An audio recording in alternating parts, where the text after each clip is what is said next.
Hello!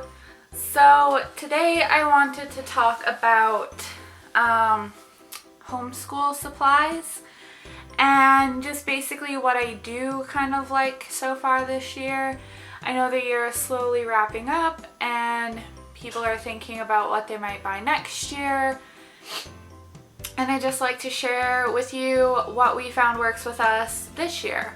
So our biggest resources have been aren't material, have been our iPad and our public library and our public museum.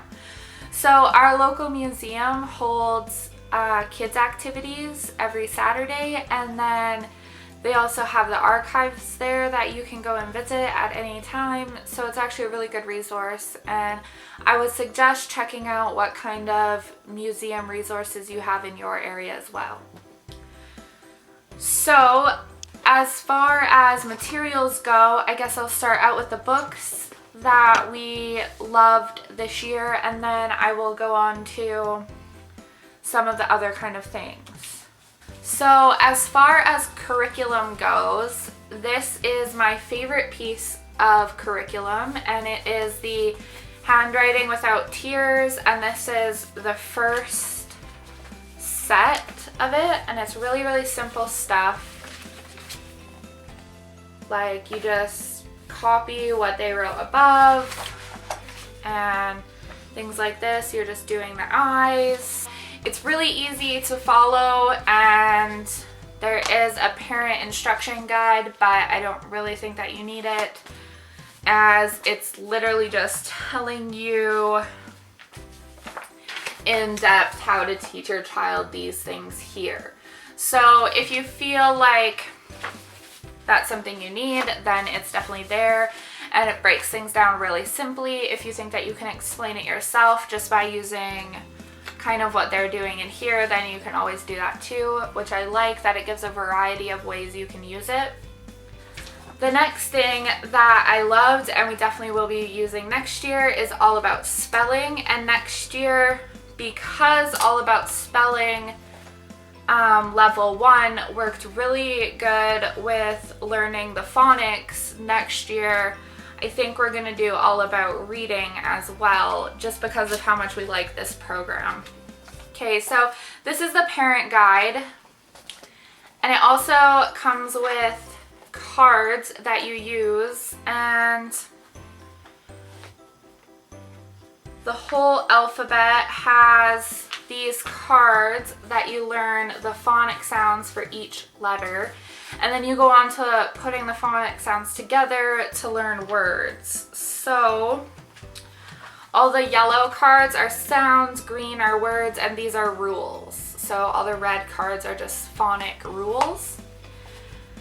And then that's not even all that it comes with, because it also comes with these magnet tiles that you use to teach putting the sounds together into words, so the kids can really see what is going on and really build the words.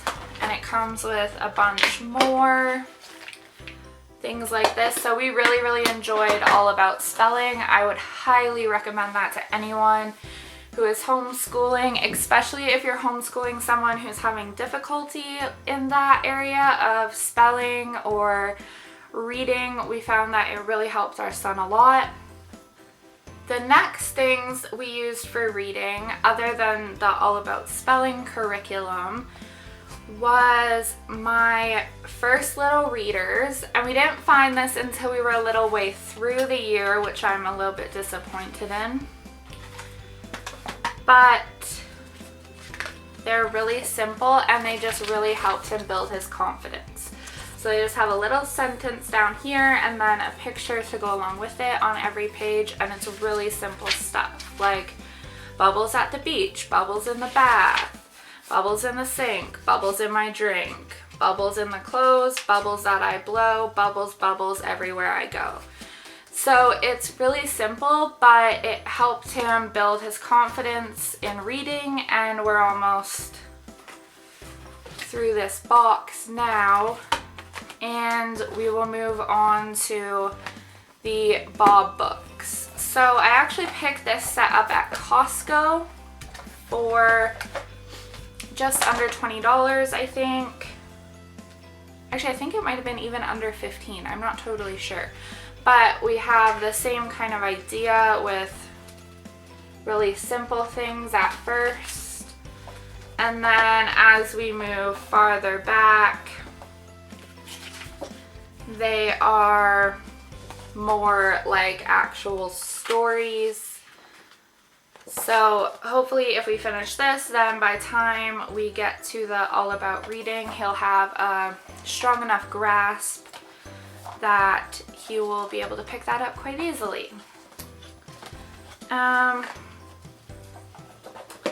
Yeah, so I would suggest this First Little Readers or the Bob books.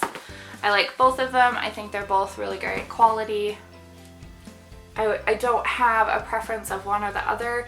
I do think that the Bob books are a little bit bigger, and some kids find that a little more attractive in a book, while the My First Little Readers are smaller and are a little bit more compact if you don't have such a large space. But they're both pretty good. Oh, I forgot to mention this. It was hiding under the magnet board. This is from the the Handwriting Without Tears. It came with this, and the way that it works, hold on here. If you see on this page, it's gray and it shows you how to write the letters. Well, this can be used for activity on how to write your letters. So you start at the smiley face and you go down, and then you'd go down and then across kind of thing, and that really helps them. And this can be used with chalk, a sponge with water, or a dry thing erasing water.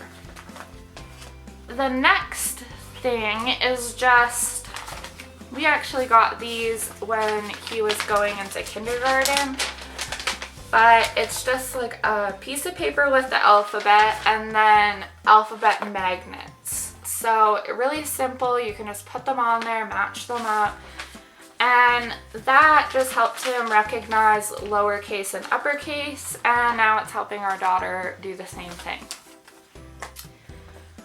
We use this a lot because I wanted him to learn how to read an analog clock. And this, we literally just picked up at the dollar store, and it works really well. I added the minute numbers, but you can either leave that off or add them. This is what we will continue to use for math. It's just Horizons Math, Book 2. And each grade you get two books, and they're very colorful and very spread out and easy to do. So we really like those. Even pages where it's just questions, they're really colorful and friendly and inviting, which helps a lot. I find if this was just black and white, it would be a lot harder to get him to do. Plus, this way we can say, just do the blue ones and then we'll take a break, just do the pink ones and then we'll take a break. So that really helps us break things up as well. Which, if you have a child who has either like ADHD or a learning challenge or anything like that, you'll find sometimes breaking up the lessons really does make all the difference. And this, I don't know if you can still get it actually, but it's Phonics Fun 1 to K, formerly titled Sing Our Skills. So it's from the Stick Out Your Neck series, and